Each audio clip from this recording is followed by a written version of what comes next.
This video is brought to you by John Robson Guitar Tuition.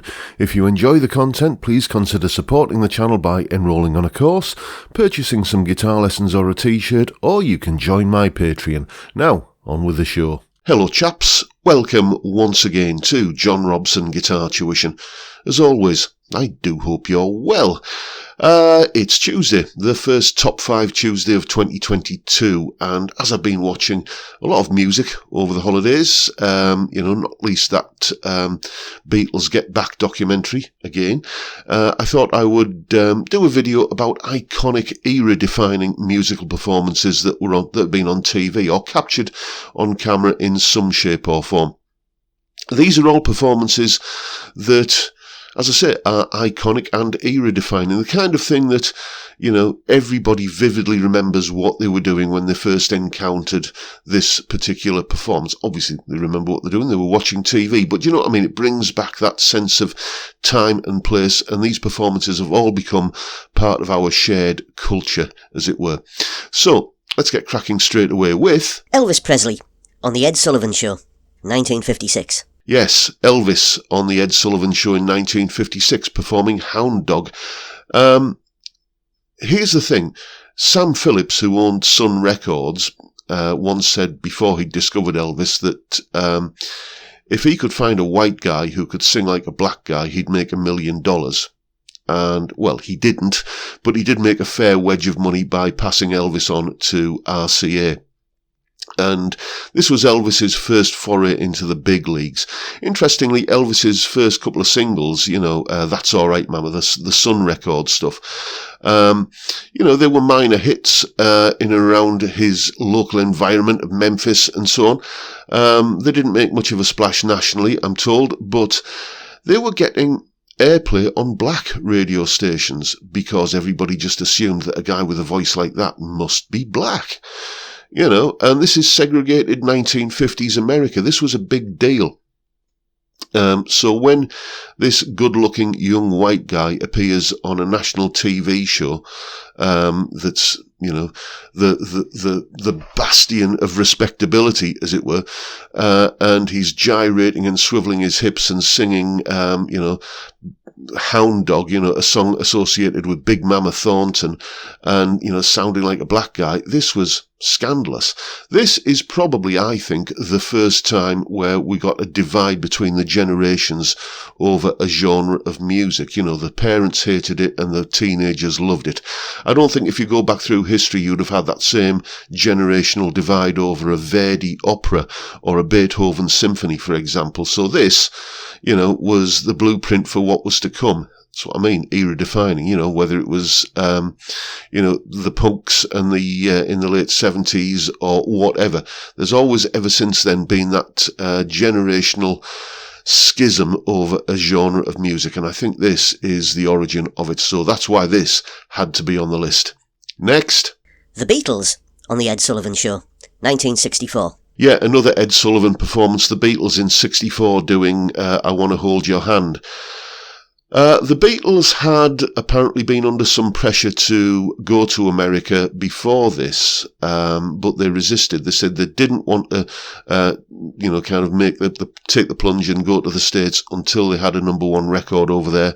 And I Want to Hold Your Hand was that number one record, and off they went to the States. This was the performance that you read it in so many interviews with famous musicians that who were kind of youngsters at the time, that seeing this performance is what made them want to be a musician.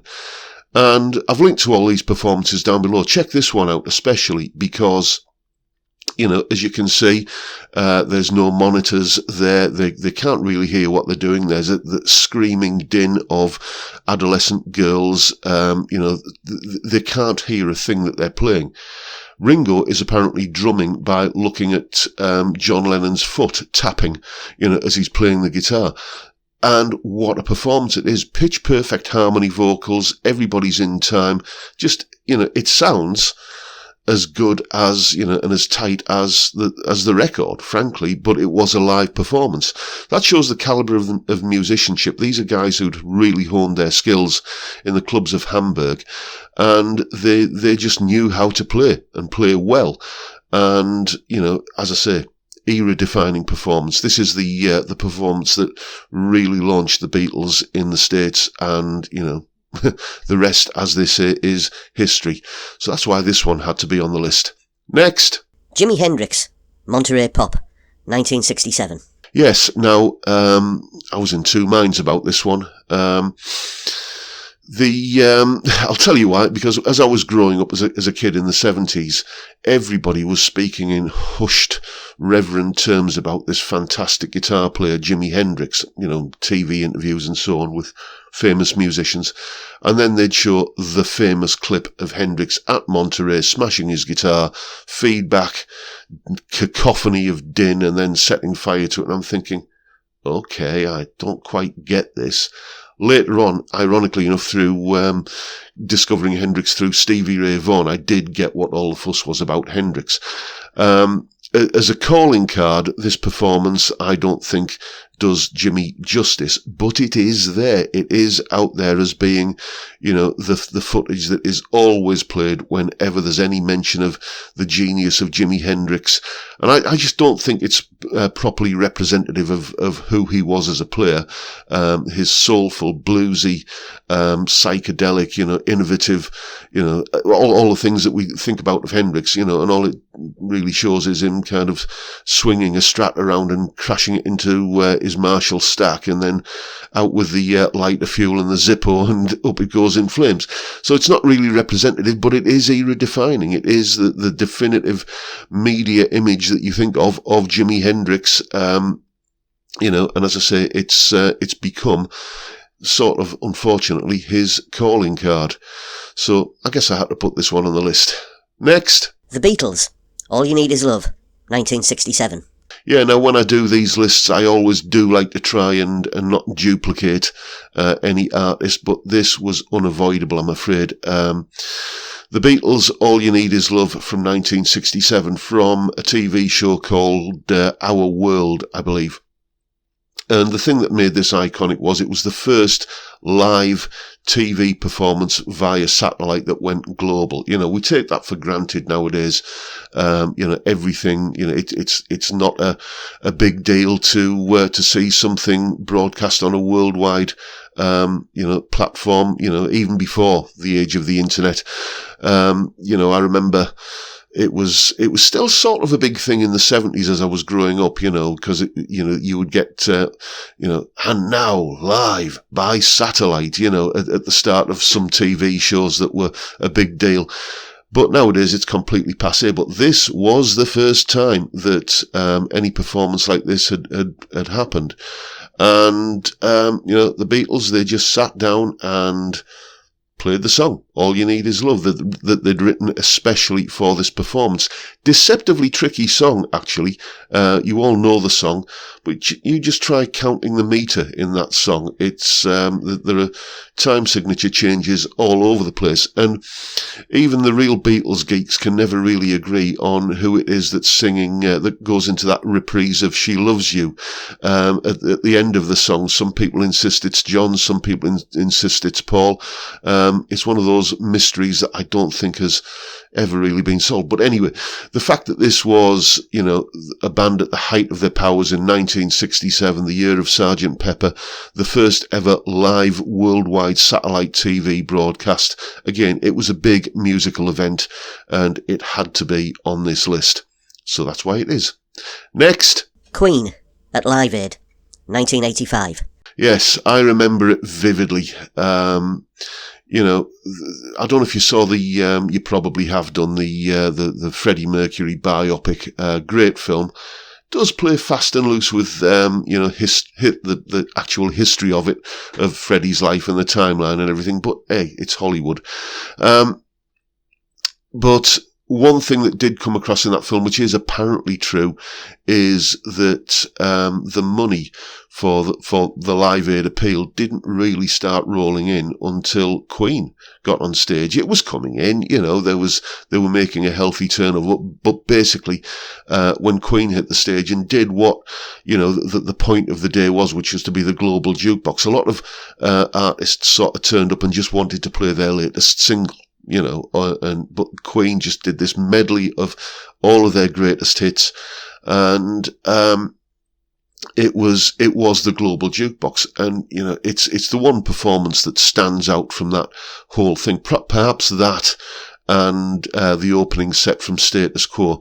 But can anybody remember the Style Council set? Can anybody really remember, Madonna's set? I think we can all remember Bob Dylan, Keith Richards and Ronnie Wood's performance for all the wrong reasons, and perhaps Led Zeppelin's performance again for all the wrong reasons. But this was just utterly magical. Freddie at the peak of his powers as a showman. Arguably his vocals were a little bit croaky, but, he pulled it off, the band pulled it off, and just that shot, which I think is what you can see on screen now, of Radio Gaga, where, the crowd clapping their hands. It was at this point, apparently, that people really did start, phoning in and pledging the money, and, it became... That sort of got the momentum of the appeal rolling once again. And, the fact that, 37 years later, nearly, people are still talking about this as one of the great, I'm talking about it, and I'm not the only one, as one of the great, iconic rock performances of all time, just meant that this had to be on the list as well. So there you go, folks. Those are my opinions on what are the 5 most era-defining iconic music performances captured on camera.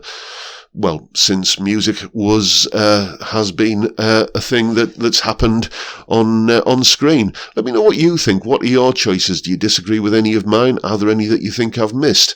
Leave them in the comments below.